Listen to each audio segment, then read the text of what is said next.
Smart Buildings Video Podcast for the week ending September 18th, 2016. This is where we have conversations about controls, smart controls, dumb controls, pneumatic controls, electric controls.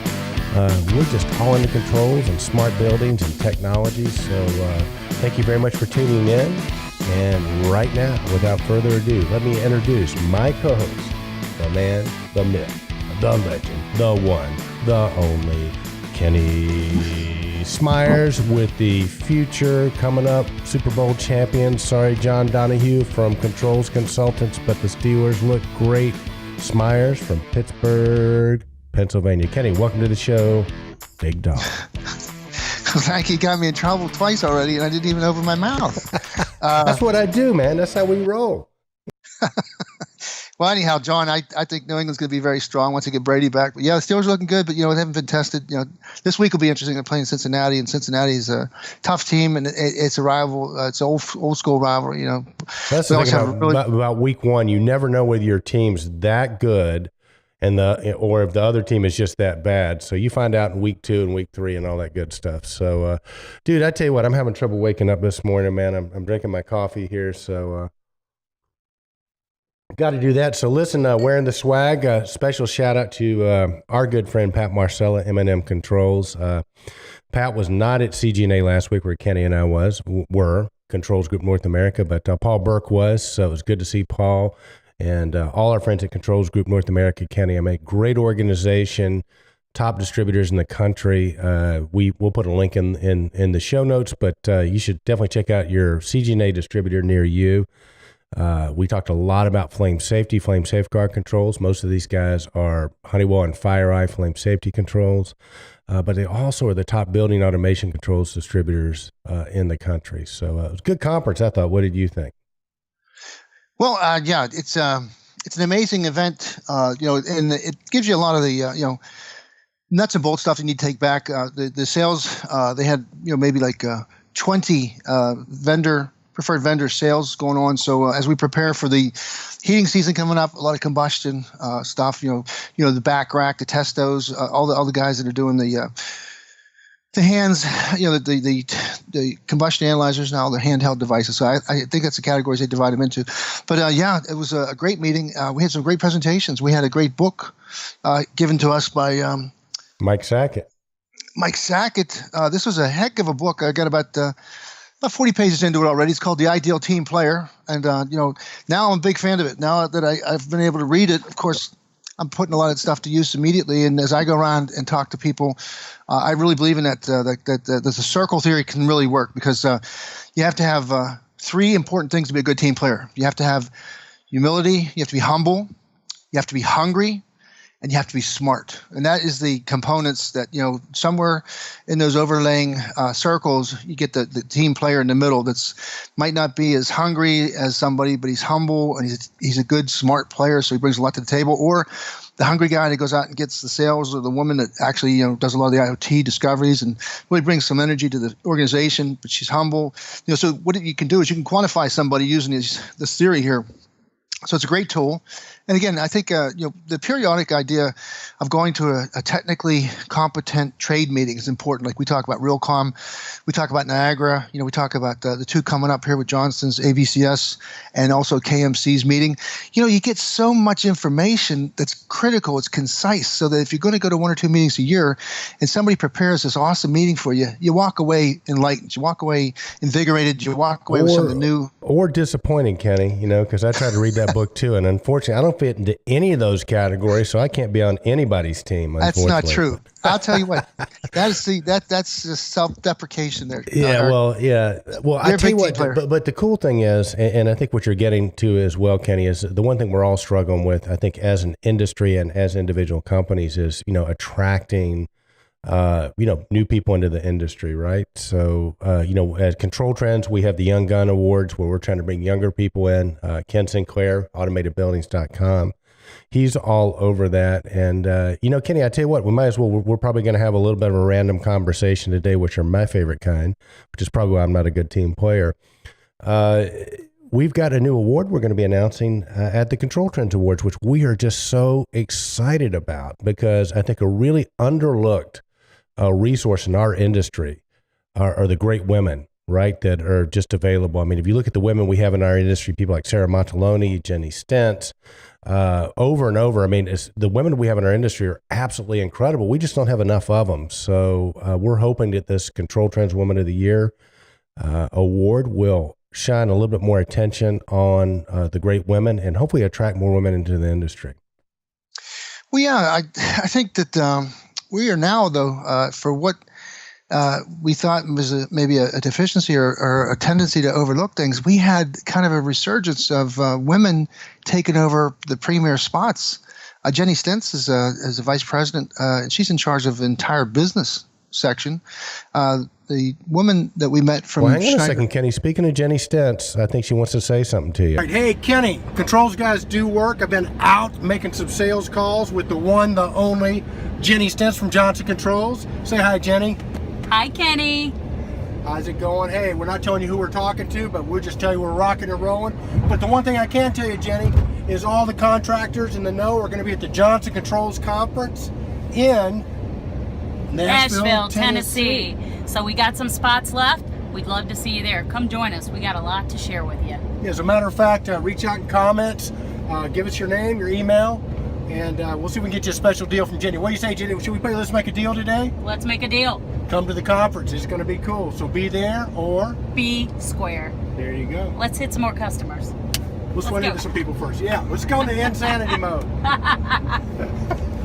Hi, Jenny, back at you. I can't wait. It's exciting, and we were just talking about the leadership and the augmentation that the women are bringing to the HVAC world, and to attract more and more talent, and it's all working out well. So thank you very much for your leadership. Yeah, Kenny, I'm so pumped up. That Johnson Controls Conference is going to be awesome. You and I are going to be there. We're going to be covering it. It's going to be in Nashville, Tennessee, so that's going to be good stuff.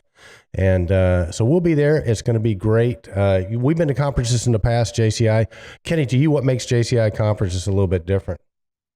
Well, we also got to meet Chris Eichmann up at the CGNA meeting, and he went over what makes the ABCS Johnson Controls conferences different is they try to put themselves in the shoes of a distributor, and they try to bring a conference format together that's technical but not overly and only technical. They also bring a lot of business ideas out, and they share a lot of their philosophies on, again, retention, the X generation. The last meeting was incredible because you talk about learning some good things to know about how to run a business. They brought on a financial expert. They brought in people that were experts in particular fields that are very challenging for distributors. So it was very timely advice and they look at business and how they can promote a distributor's business to a greater level, how they can develop greater sales, how to maximize the marketing, how to select and retain qualified people, and so just going over some of the other agendas. The main day Saturday starts out. They have a great keynote speaker, Clay Nestor. And we're talking about market trends into sustainable buildings. And we're talking about Johnson's leadership in some of the new technologies. They rerouted their business into two primary sections now. They have the buildings and batteries, and they have auto. So now that they can focus, I think Johnson, again, this is all about focusing for them. They took their channels and they realigned a two-step distribution channel. Instead of one guy being regional and have to deal with OEMs, branch, and distributors, now you just focus on distributors, and they go through these vertical markets from Canada down to Florida, and then Canada down to Texas, and then Canada down to California, and they just focus on two-step distribution and making that partner a better partner. So when they do that kind of focusing, now they're doing it with corporate. So they got rid of some of the business units that did not fall into their two primary business focuses, and again, automobiles and then buildings and batteries. But then you take the buildings and batteries, now you're focusing in on new technology. So they're going to be introducing some very exciting stuff to go into that race to the small space that we like to talk about, and battery. So we get more microgrid oriented as a country, as if buildings become more and more DC oriented, and instead of taking AC, make it DC to AC to DC, and some of the things we're doing now that's not as practical, and we're going to eliminate some of those those conversions, because everything inside the building is running on DC. Makes perfect sense to have a DC power supply. Makes perfect sense to have a battery that can give you that DC power that you need and sustain it. Well, Kenny, and I think the thing about the conferences too that I love is, like I said, they really put the emphasis on how to make you as a better business person. So, great, breakout sessions and keynote speakers. Unfortunately, the last one I went to, I found out I was not a millennial, and they think different than we do. But it was great information on how to motivate them. But then the product show, Johnson has such a wide product line. And their product show is not to be beat. I mean, whether you want to talk about chiller parts or you want to talk about DDC controls, their portfolio keeps getting bigger, and they keep bundling in all kinds of new ways. So that's going to be a great conference. So, Jenny, appreciate that. And I tell you what, Kenny, sort of cycling back around, I mean, Jenny's just one of the great women that you started to talk about that we have in our industry. And we got a couple of other really fantastic ones from Schneider Electric that will be coming on the show in the very near future. One of them is Stacy Kimball. Stacy is just a marketing person extraordinaire, and Schneider's putting together some great marketing stuff. She turned us on to a training resource that is not to be missed, but we're not going to talk about that today because she's going to come on and tell us about it. But let's just say Schneider has some of the best kept secrets in the industry. But our other one is a good friend you and I both talked to. Tell us about Gina Elliott a little bit. Well, Gina Elliott is a very successful member of the HVAC community, but she's also very gregarious, and shared the concept of enlightening us as a predominantly male industry into some of the other fantastic players. For instance, she told us about Annette Clayton, who's the CEO and president of Schneider Electric, two business units. It's hard for me to break these acronyms down, but NAM and CSCO. But again, so what happened was, we hit a lightning bolt here. We followed the trends. We followed the females in HVAC. We put in several posts to that extent. We also published the vice president of marketing from Johnson Controls report on the status of our HVAC industry. As we know, if we're facing a chronic shortage of people, and we can't understand why. We're the fastest growing industry in North America, and yet we're facing one of the most incredibly challenging personnel issues. We have read that in the year 2020, we're going to lose 60% of the people that are presently occupying important positions in the HVAC market, whether it's a sales engineer, customer support, facility manager, buildings and grounds, purchasing agents. All that expertise is maturing at an incredibly alarming, concise period of time, short period of time. So in 4 years, we need to replace about 60% of the people presently holding positions. So, so women are going to fill that niche. Kenny, here's the thing. I've been reading a book by Walter Isaacson, who, is just a great biographer, but he's been writing a book on the innovators. And one of the things that I learned that I did not know is that all the programming was all done. The women learned how to do programming. They created it and they did it. The men focused on the first computers being electromechanical machines. So they focused on all that. But during the war and all, women like Grace Hopper and other people like that, they actually developed the concept of programming and loops and everything else. So, I mean, they started programming. I mean, we got to get them back. We got to get them back in our industry. So that's all there is to it. And sort of speaking of the Control Trends Awards, Kenny, we'd be a little bit remiss if we didn't sort of hit on our sponsors. So our sponsors this week for this episode of Control Talk Now, the Smart Buildings Videocast and Podcast, episode 198, are Honeywell and a new sponsor. So, Kenny, tell us about our two sponsors this week.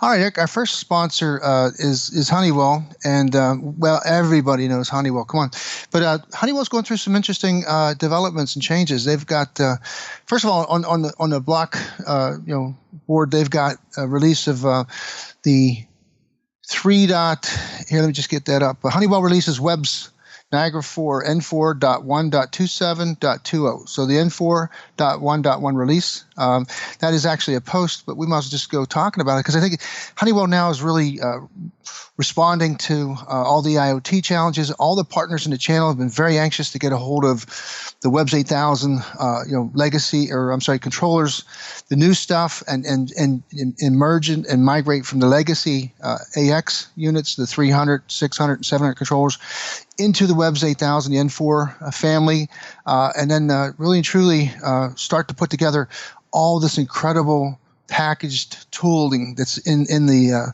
it's in the Niagara 4 hardware and software. So now you're going to have again, you're going to look at the IoT thing. So people want to see graphics, they want to see analytics, they want to see fault detection, they want to see all these things, and not necessarily have 1, 2, 3, 4 third-party players. Now, larger installations and larger multiple location areas, and there's always going to be a need for greater graphics. There'll always be somebody that's going to be dig deeper. But for the race to the small space and some of the areas we're talking about, this stuff has it all. This Webb's Niagara 4 has a potent hardware software platform that can handle just about any building solution requirement. Yeah, absolutely. And listen, our second sponsor, who I want you to tell us about, this is kind of cool. He found us through Control Trends.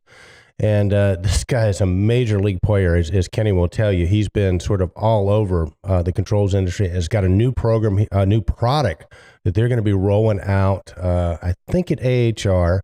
They've done a lot of research, a lot of beta testing on it. So we're going to get him on the show here in the very near future. But we're so appreciative of the fact he reached out to us, became a platinum sponsor.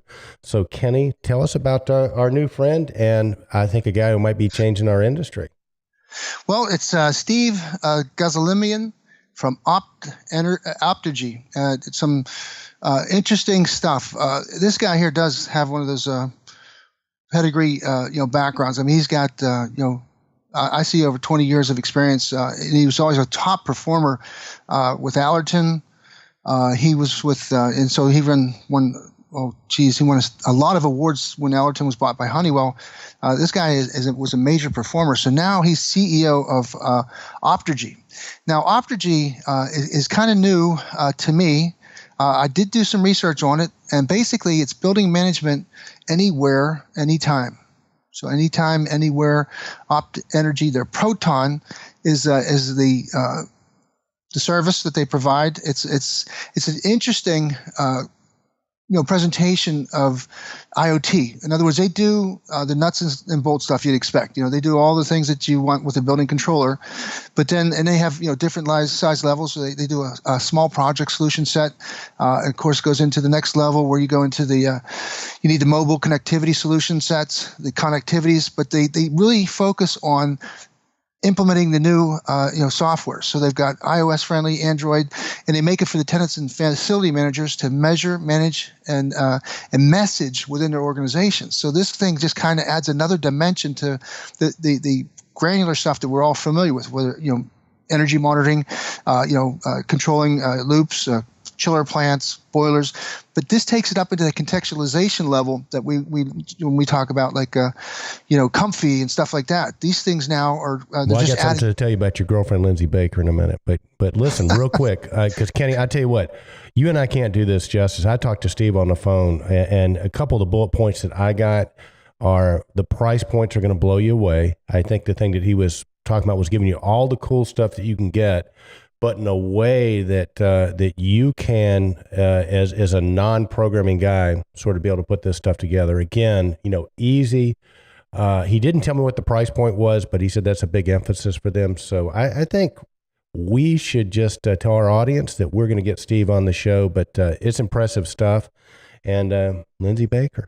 Well, here, let me just summarize the thing, because I was almost done. The second part that they had after the Pro launch, or the first product done, it was a Araya Enterprise Management Software. So I just wanted to say that these guys have come up with a software as a service style tool that they'll do all the integration and unifying of building and these systems within a building to a single platform, but they'll also give you the building management, automated energy, data diagnostics, analytics, facility performance, and people management. So I just wanted to throw that in because I didn't want to short sheet this presentation of our second sponsor. Well, and speaking of Lindsay Baker, interesting stuff with Comfy. As you know, I know you're smiling because you like Lindsay. Lindsay's the bomb. She's awesome, but she's been on several panels that Ken has moderated at Realcom Ibicon.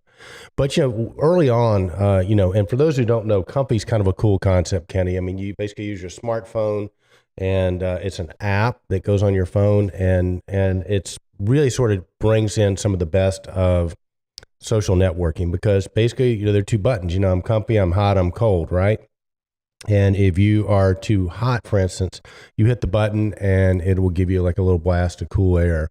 And what they're finding is by giving the power back to the people, so to speak, they're finding that that people are actually using less energy. So early on, when they first came out, I had a project that somebody was interested in this, and it was very complicated. It was kind of cost prohibitive because essentially you had to go in and run, if I understood it correctly, a whole new network to make that happen. But I was talking to one of my key integrators this week, and he said, no, they've changed it now.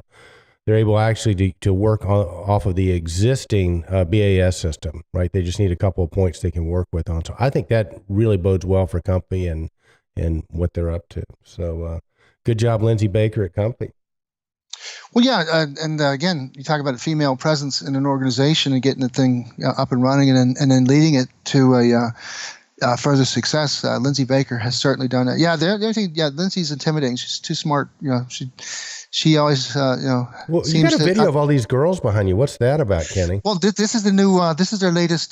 This is the Comfy app. Oh, okay. This is actually running and doing exactly what you said. See, the bottom line was, and I give both Lindsay Baker and Therese Sullivan credit for bringing the concept of contextualization and what that really meant into the forefront of our business, so we understand it. In other words, Therese Sullivan, for instance, always said about the snowball and this different things. And if you had your smart device and you walk in somewhere, this thing's going to pick you up and say, "Hi, Eric, shoes are on sale. You like those alligator shoes?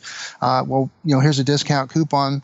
In other words, it knows who you are when you go to it. In baseball stadiums, they tried that out, and it was very successful to give the person that wants a particular experience at the baseball stadium. So you want stats. So every time a batter comes up, the stats automatically come on your phone. Things that are just beyond your normal use of a phone.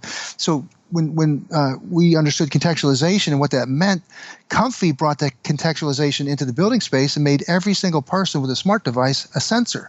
So not only did you get maximum zoning accuracy of exactly where people were and the occupancy levels that you could do CO2 and fresh air. I mean, you can just do so much when you know more about who's where, and then to get the feedback from them that you want air? I mean, do you want heat, cooling, or you're comfy? So that is just incredible feedback, because then when people get that response, it makes that placebo bubble break. So they feel like they're really truly in touch with the building management system, and then they get that burst of 10 minutes of cooling. And they're comfy. And then what that does, then it reverses the psychology to them. So they become more and more interested in energy and energy conservation. They don't waste the energy. Once they're comfy, they shut it off, because now I think you're right on, Kenny, but did you just say placebo bubble? Yeah. That's a great word. That is a great word. I like that. Placebo bubble. I mean, it sounds like, I don't know. All right, but hey, listen, sort of talking about placebo bubbles. I can't even say the word, but I love that word, man. That's awesome. Our friends Dan Flaherty and the crew at Distech talk about a placebo bubble. As you know, they've been bought by Acuity Brands, which is one of the biggest lighting companies around. And Kenny, another trend that we've been tracking a lot is the $300 rule, right? Where you have if you can save on the operational expenses, that is much, much bigger than any energy savings you're probably ever going to get. The $300 being the operational expenses that you have to deal with, for the people. So if they can become more productive, then you're getting a huge, huge win there. So Dan was telling me that Acuity and Distech got this deal going, talking about your placebo. Say it for me. I can say bubble. Say the first part of it. You said the first part. Placebo. Yeah. Okay. Placebo. So I can say placebo. I took a liberty there. Placebo bubble. They were talking about a technology they're working with, because lighting obviously has a huge psychological effect, and lighting has different colors, right? You can have a cooler tint, which the light would have more of a blue glow. Okay, or you can have a warmer tint, which is more like a red or an orange glow. And believe it or not, the studies that have shown that if you have a warmer tinted light, you tend to be warmer. If you have a cooler tinted light or a blue color, you tend to be cooler. And they're talking about maybe putting, hopefully I'm not giving away a trade secret here, but if I am, I'm sorry, Dan. They're talking about, having a first stage. It's kind of like the Comfy app. So the first stage on Comfy would be if you're too hot, all of a sudden the lights go to a bluer tint, right? First stage of cooling and first stage of heating. It's awesome. Yeah. Great idea. Yeah. So, Acuity, I think the sort of the marriage of Distech, Acuity, and our friend Eugene Mazza from DG Logic with the graphics and all that stuff it's going to be fascinating to see what they bundle together and come up with, right? Well, it sure is. And I think, the firepower there, you talk about horsepower under the hood.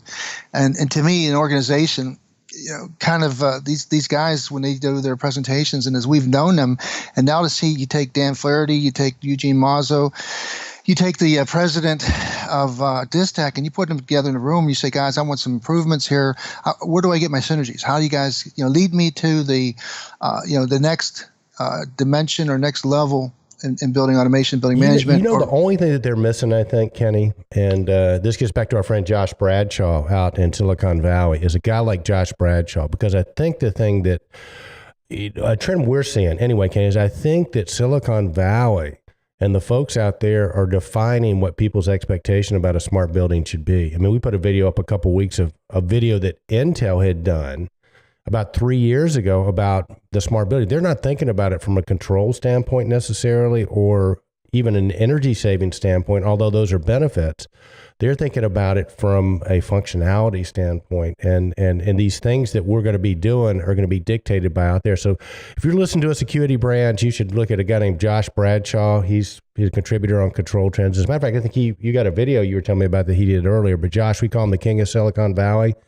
And we need to get him back on the show, Kenny. But well, I just revisit, like we were talking about the firepower and the people, the intelligent people that you have in your organization, and DG Logic and Eugene Mazzo. Again, what Eugene did about 2 weeks ago was he clarified to us how it's not just working with buildings anymore. It's not just working with saving on air conditioning and energy. And you mentioned the 330, 300. Eugene was telling us about the data. The data now is so incredibly powerful that we need to start thinking outside of our defined building management and building automation in the building envelope into how information flows in an organization. And if you can take that data and you could normalize it into a way to manage and process information effectively, you save an organization tremendous amounts of money. Eugene was saying, like with the lights and how they could measure the not just occupancy like we think, and temperature like we think, and humidity, and CO2 and all the stuff that we're really familiar with, but now you can hand the business side and the marketing side dwell times. You can tell them not just what doors the people are coming into the building and just basically the flows. You can actually pattern how many people go to the store entry and make a right out of it because they're right-handed or whatever, but you can know where people are at. So that brings your building alive inside. So I'm just saying, when you get all these smart people together, they're taking something that we used to think they were really good at, and that was like data visualization and the importance of data, how colors affect our minds and how we're attracted to bright things and whatever. But now to take that and convert that information now into a business, into revenue generating information is something we're not talking about every day. Our building management people, we don't talk about that, but now we're getting in that conversation. Well, and speaking of that, and again, Silicon Valley and the impact it has, I want to tell you a Google story I heard this week, okay? We are getting fiber optic cable here in Atlanta that's a super, super high speed. And I met a friend of mine that was one of the execs at one of the companies that lays that groundwork. And he was telling me the story about Google coming in several years back and going, they did a feasibility study on what it would take to do the high fiber. So two things. The first thing was that impressed me was what this gentleman told me was that Google's philosophy was, and their core belief was, everybody should have access to internet across the planet. So that's one of their underlying missions, okay? And then having the internet be better is another piece. So here's the story, and this is what I think is an industry we have to be aware of. The executive at Google goes, and at the time they're not sure whether this is really going to catch on. He looks at this guy and he goes, $2 billion. Yeah, let's throw $2 billion at it and see what happens, see if it works. $2 billion on a concept that Let's see if it works. So what I'm just saying is the scale of that is going to have an impact on what we do with buildings, like it or not. Because as you know, Kenny, we've been tracking the Intels, the Apples, the Googles, the Amazons, even in it now with their purchase of Ecobee, right? They didn't purchase them. They just they funded them $30 million. Funding with them, yeah. $32 million, $32 million. So I'm just saying it's something we really have to be, pay attention to, be aware of. So again, if anybody out there is listening, our guy Josh Bradshaw, I think, is one of the guys who's really got his finger on the pulse of Silicon Valley. And Kenny, you were talking about a cool post he had. We didn't put it on Control Trends. I did. I just he's got like maybe 1,500 views already. I think he put it up this morning or late last night. Can we put it on Control Trends for our audience to look at posthumously or whatever it's called? That's not as good a vocabulary word as what was the one you had? Placebic bubble. Posthumously. Listen. Does that mean he's going to be dead when people see it? I just meant after. This will be after the show, but people can go. Let's put a link in the show notes. How about that? Yeah. Okay, we will. But the gist of it was, and there's two things that you hit on that I'm glad you said, because I love to bring in these little factoids that are associated with what we're doing here. But Josh had a thing called the Smart Clock post. He actually interviewed, it's a 5-minute interview video, and we'll put a link to it, where they just introduced the Harry Potter clock, where it's the closest thing to Harry Potter clock magic that you're going to see.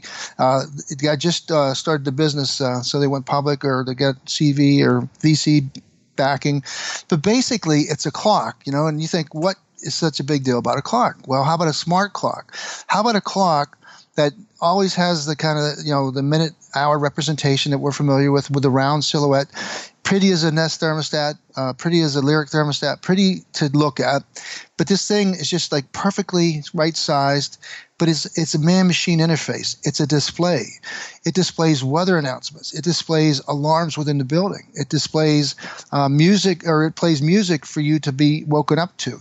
It changes colors if there's any change of states. You can program this thing to track where your loved ones are around the world if you wanted to, because anything that you can put into your phone or anything you can track through the Internet of Things now can be displayed on a clock. So now clocks inside of buildings can become really part of a very significant part of the notification and the announcements.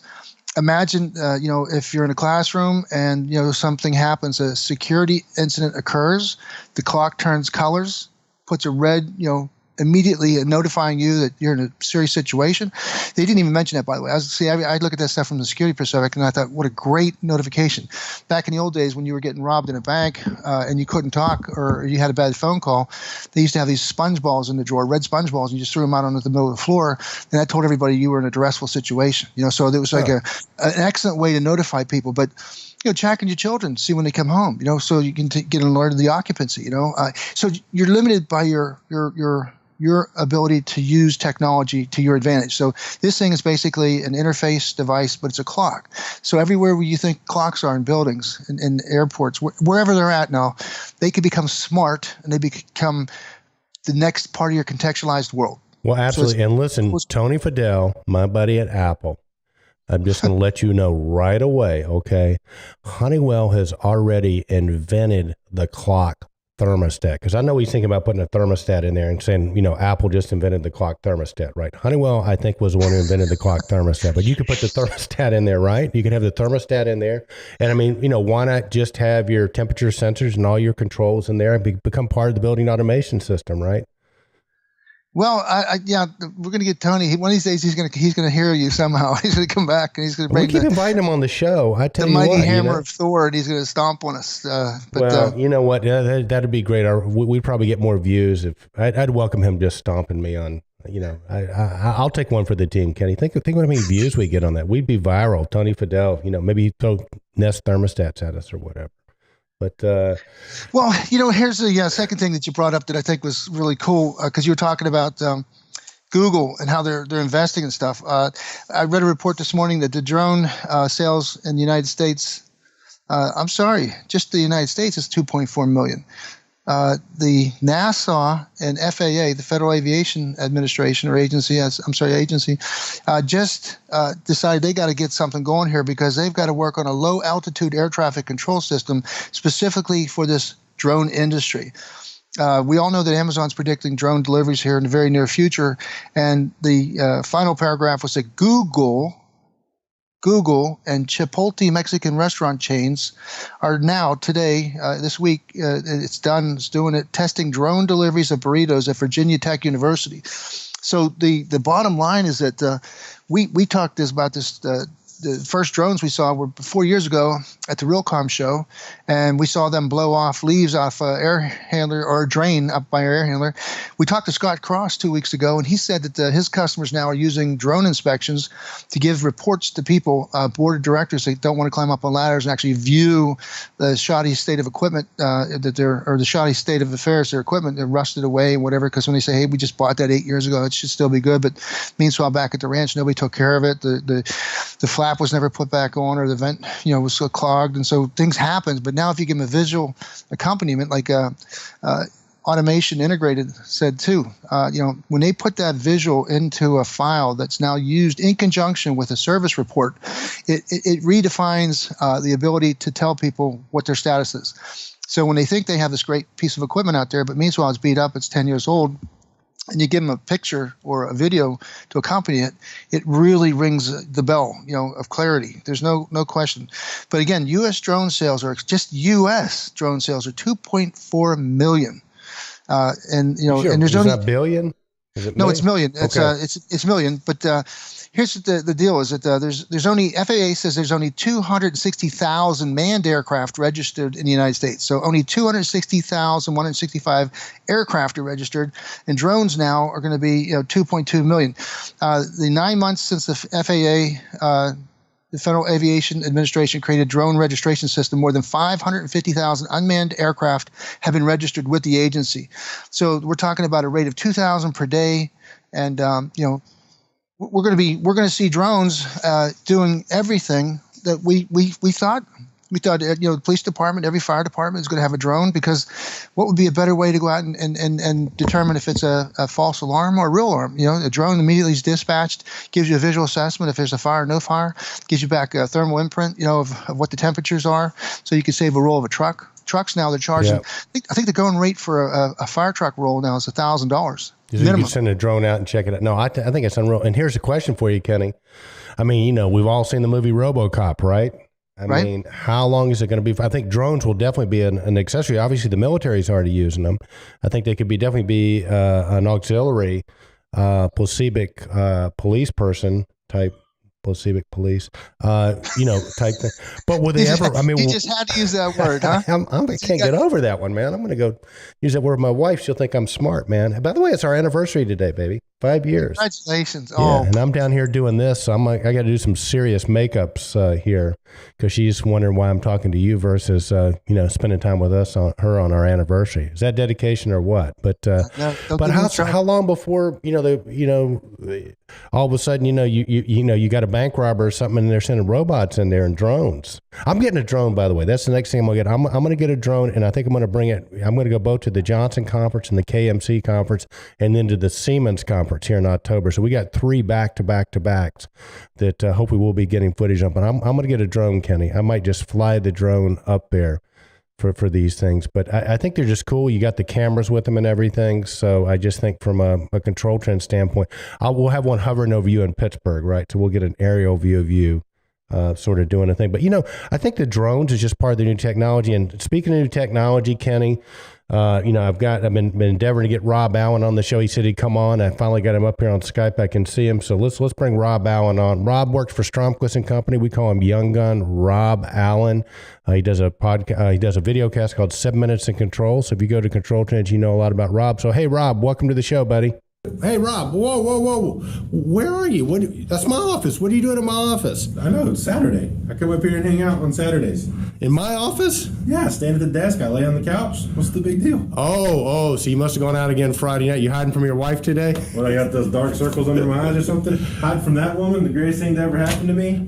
See how I do that? That's why you're in sales, buddy. All right, man. Well, welcome to the show, Rob. We'll talk about the office a little later. So I had to be here as usual. This is awesome stuff. Thanks for having me. You bet. I'm at the world-renowned Eric standing desk, and when you got this thing a year and a half or 2 years ago, I was positive that this was going to be like a 1 or 2 week thing. But every time I come in here, you're standing at this thing. Just start lowering, then you got to have a chair.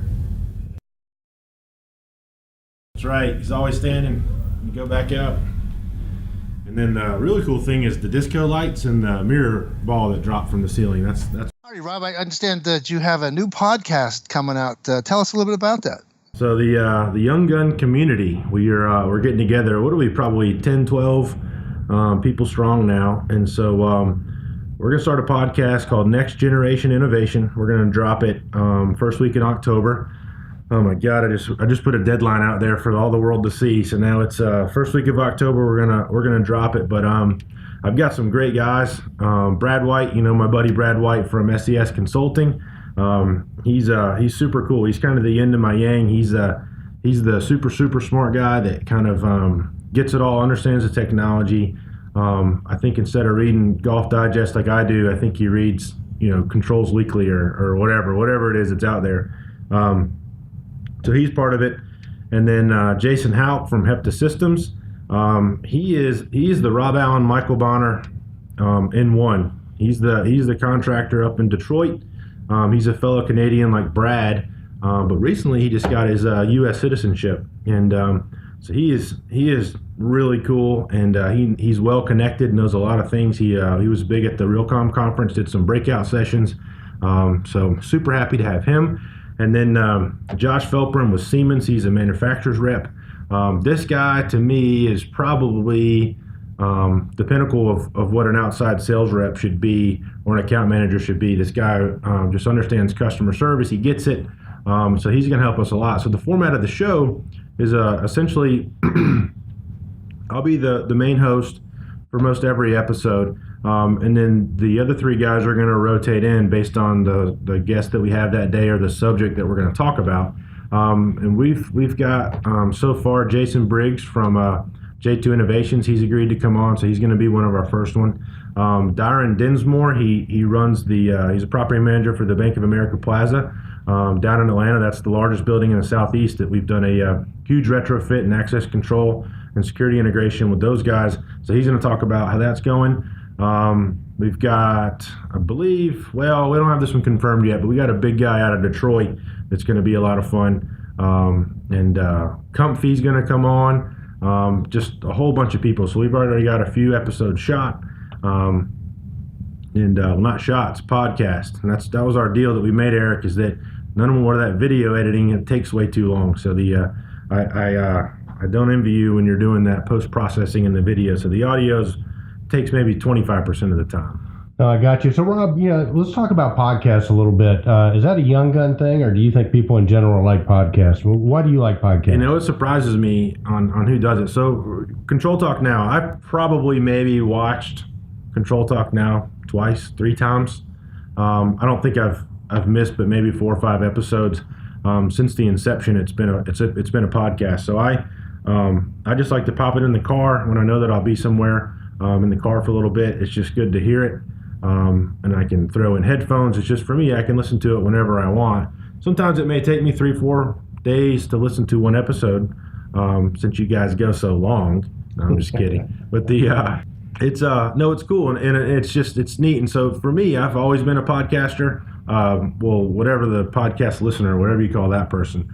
There's a lot of people that that's just kind of what I do. I don't listen to radio too much, and I just do podcasts, so it's gonna be great. It's just neat. Like what we're starting here, the Control Trends Podcasting Network is gonna be cool. You just launched your Control Trends People.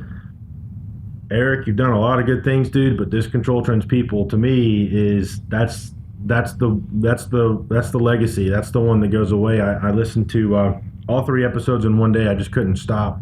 The one from Nino and Mike Marston, and then Mark Peacock, those were all super good. But like Nino, it's just the way that you guys engaged and talked and stuff like that. It's the personal life story of these guys and how they grew up. Who knew that Nino was almost a professional soccer player, and Mike Marston aspired to be one. And he's got, I don't know if we should talk about it. Maybe go listen to the podcast. But he's got a jealous ex-girlfriend that's makes for a pretty good story as well too. So make sure go. You know what? Go listen to Mike Marston. That's a funny story, Mike. And thanks for sharing that. But dude, I can't tell you enough, man, how awesome that is. Hey, Rob, we got the Control Trends Awards coming up. You excited about that? We're gonna have another Young Guns class. Dude, I can't wait for the Control Trends Awards. I went to my first one a couple years ago, not really knowing what to expect, and then that one blew me away. And then last year at the Hard Rock was even better. Best show we've had, and we've already got some ideas. I need to figure out my budget for the Young Gun presentation. Me and Brad, we want to go all big. We want dancing women. We want things to fall from the sky. We need costumes. So if you get back to me on that, that'd be great. And I also need to fly in every Young Gun. I'm just kidding. Yeah, Rob. Kenny, note to self, no more Rob on Control Talk. But no, it's just God, what a lot of fun, and we're doing it at the Hard Rock in Vegas. It's just God, it's going to be a blast. We're already working on it now, so yeah. The Johnson Conference. I'm sorry, boys, if you're out there listening and you're not Johnson Controls, that's the one to look at and measure up to. Everybody does a great job, but Johnson really does an exceptional job to me, because there's a lot of takeaways that I can use in my professional life and personal life outside of product knowledge and how this works and connects to this and whatever. They'll talk about business models and different opportunities to go look at stuff. And there's even I think one year they bring an HR lady in to show you like how you could be liable in certain situations and stuff like that. But then they also do the fun stuff. I think they usually play a little golf, whatever. It's going to be in Nashville. How can you not have fun in Nashville? And then, KMC has their conference right after that. I mean, what are you hearing on the streets about KMC stuff? So KMC, man, I'm telling you, with all the NFC stuff they have and the 5 Cs, they're a force to be reckoned with. I always say KMC is so cool because they think and act and you perceive them as this great big ship, but they're able to maneuver because they aren't just hundreds of thousands of people for a company, or thousands of people, I should say. But you can call up and talk to Eric or Mr. Newberry or any of those guys and say, hey, look, what about this? And you're a week away and it's getting done. So the product's great. Had a blast with those guys. I think we're in San Antonio last year. I think it's going to be in Chicago this year.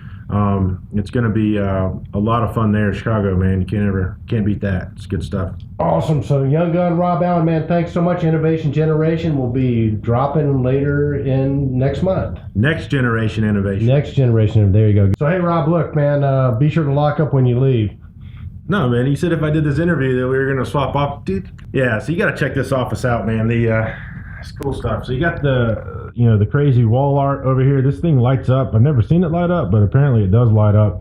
And then then you got this stuff over here. You need some stuff over there, Eric, actually. Then there's the incredible standing desk that Eric never sits down. It's true. This salt lamp, Eric, who got you this?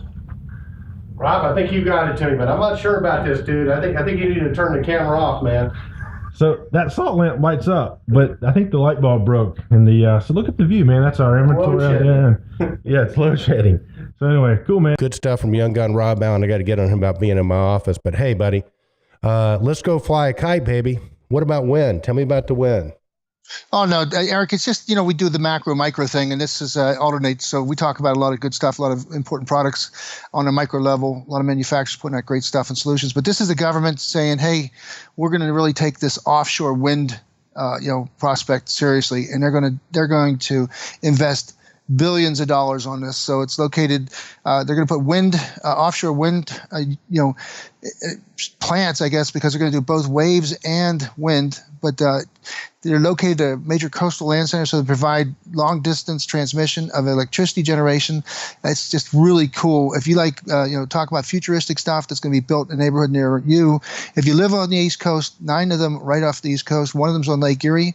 It's just a really neat post. So visit that one. That's cool. I think a very good, yeah. That's good stuff. And then I think our next 3 posts, you can go to the website and check those out. We had Honeywell releases the Webs in 4 software package release with new tools. Belimo has a really cool damper actuator energy savings estimating tool, which can really help you. Let's talk about a bit about that, Kenny, and the ramifications of getting your dampers right. Well, this is just basic school stuff here. Where if you have hundreds of actuators and valve actuators and damper actuators inside of a building, you are sucking energy. You're spending a lot of money on energies. But Belimos have this incredible low power consumption feature that when you take this in a broad stroke and you take this across multiple floors and multiple floors of a building, you're talking about saving thousands of dollars a year. So they put a tool there, so you can actually put in there how many of these actuators you're using in a building, and they give you a competitor A, B, C, D alignment because they've done the homework to tell you what they're going to cost you. So that if you need a final presentation tool to convince somebody what actuators to use, Belimo makes a very credible case on downloading the damper actuator energy savings tool and use it as another component of a successful presentation. So let me get this right. So you're saying that Belimo actuators use less power than most other actuators? Yeah, that's exactly what I'm saying. Wow. So I would think this would be something consulting engineers would really sort of, grab onto. You got to put an actuator in there anyway. Belimo actuators work really, really well. I mean, they're one of the best actuators out there. There are a lot of people who make great actuators, but at the end of the day, if theirs uses less power to do the same job, seems to me like that'd be a no-brainer. Well, Belimo's on a roll again. They do particular areas of our industry well as anybody out there, and they have just increasingly improved things. Now they made a deal with Thermocon to become their North America's distributor and support partner.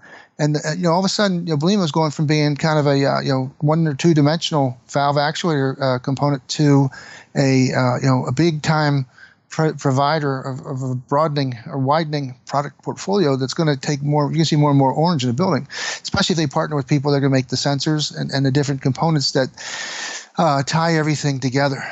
Make everything smart. Use networkable devices. So they have smart components out there waiting for integration, and pretty clever stuff. Good stuff. And speaking of clever stuff, our friends at KMC, platinum sponsor, both Belimo and KMC are platinum sponsors for the Control Trends Awards. By the way, thank you very much. KMC is got block programming back in their control system. So there's a series of videos, if you like block programming, that they can walk you through on how to use that with their control. So it's good stuff there. I think I went right over our friend Pranay Prakash.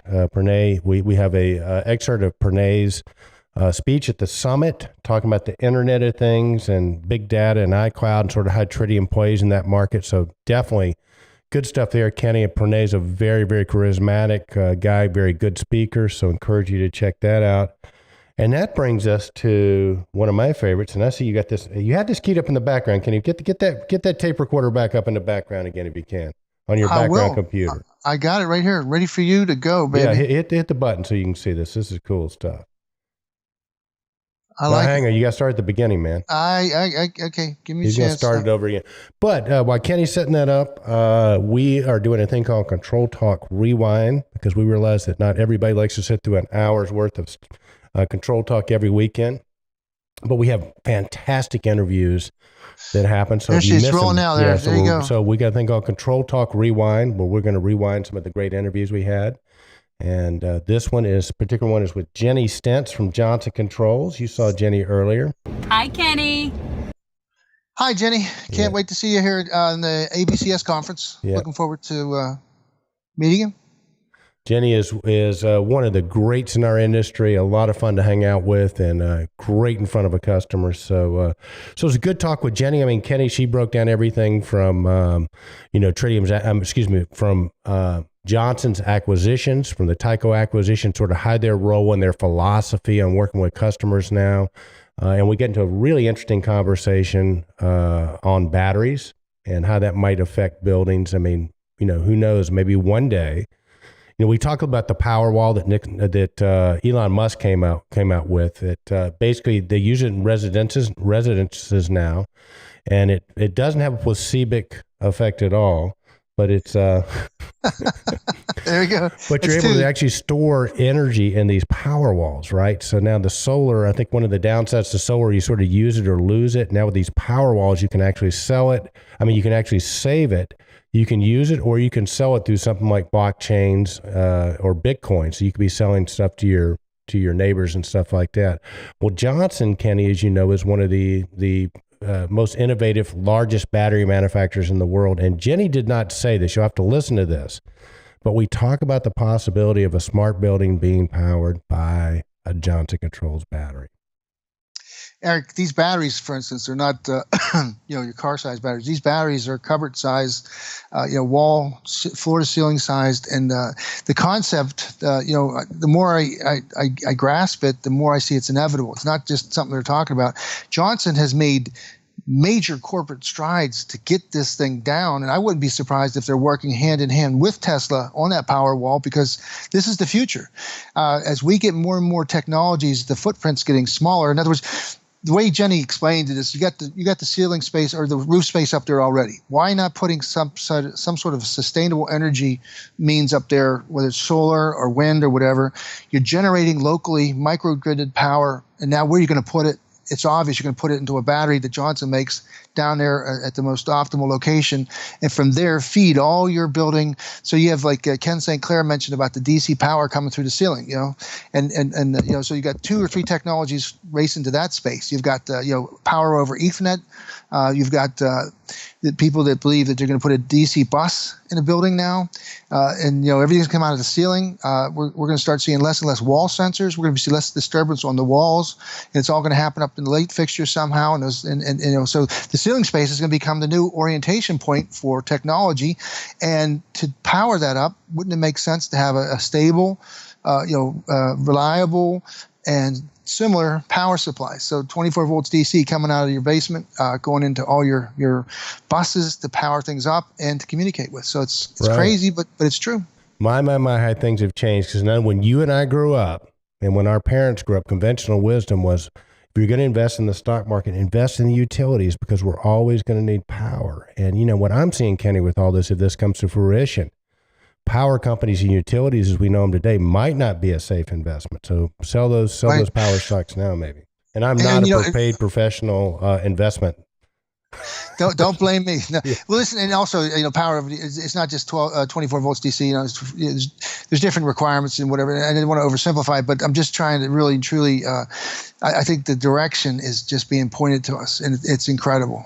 So as a distributor, let me get this right for our distributor listeners out there. So here are the product lines that you want to be adding to your portfolio of products. First, you want to be a distributor of drones, which Kenny and I are working on that. Drones, number 1.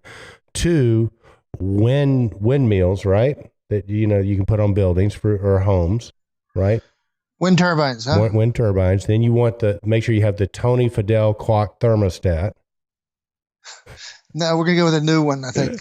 And then finally, last but not least, you need to be distributing power walls and Johnson Controls batteries.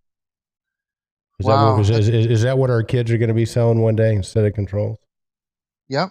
If we're still able to sustain the business, it's going to be new technology all the way. What's going to be a new technology? And listen, Kenny, that sort of brings us to our final post, one near and dear to my heart. We had episode 4 of Control Trends People, Chris Farr from Automation Integrated. And I tell you what, Kenny, man, this is just so fascinating. Chris, I have to listen to the podcast, but let's just say he survived hurricanes. He was a DJ. His story is a fascinating story, Kenny.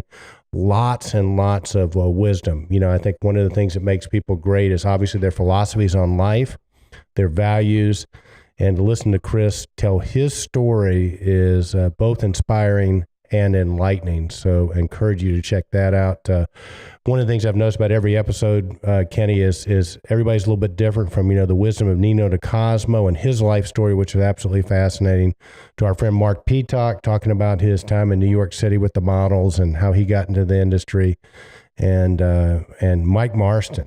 I'll give you one little tidbit there. Mike tells a story about being a young pup in the controls industry, going to the Middle East, where alcohol was illegal, and wound up one morning after drinking a lot of alcohol with a young lady he met, and she was trying to strangle him in the bathtub. So it's everything you can imagine. And so I encourage you. You Mike, can actually, I had nothing to do with that, Mike. You can act. Well, he tells the story. You know, Mike is just a fascinating guy. And hey, I love Mike. I got it, but we're leading with our best cards, our aces and our kings and jacks. No, I'm not leading with the kings and jacks. I'm leading with the deuces and the threes. I mean, the kings and jacks, you got to listen to the podcast, which, by the way, is available on iTunes and Stitcher Radio now. I'll put a link in the bottom so you can subscribe there, and you can also get get these through Control Trends. We actually have a separate site for it called the Control Trends Podcast Network, but you can get it through the regular Control Trends site. You just click on the link, it'll take you right there.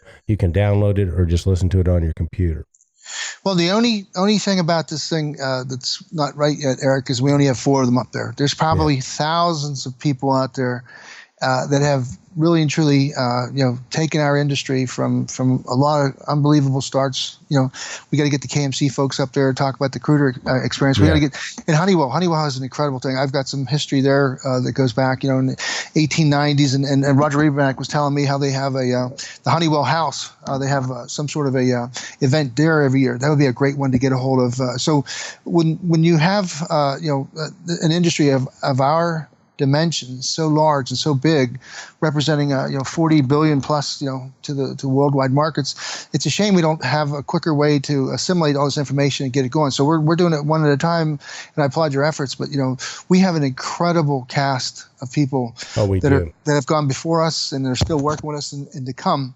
And so we picked the middle of the deck there, start documenting these people so that it spreads and people can feel the incredible magic of serendipity of life. But we need more people in our industry, and if we document more people and they find out how their dads and moms make a living, they're less likely to ignore that as a professional career. Right. Well, yeah.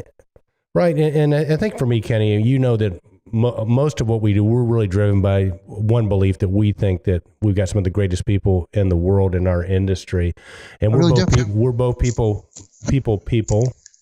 That's almost as bad as people need people. Placebo what? But Barbara Streisand. But and again, if you think about this is really sort of their life stories. When we sort of set this thing up, it's kind of their life stories, sort of up until they got into the building automation or the HVAC industry. And what we sort of go for is, and you can hear it in the interviews. We start off as a little bit, sometimes can be a little bit. Like official, but sort of the feel of it is like two guys having a beer at a bar, talking about their lives, what they really believe, and Kenny, the insights of like I say, the philosophies and sort of their stories are all different and all fascinating, and we could have hundreds of thousands of these, and that's at the end of the day, that's the goal. We want to eventually chronicle everybody that's in our industry. I mean, we got to get to guys like George Thomas.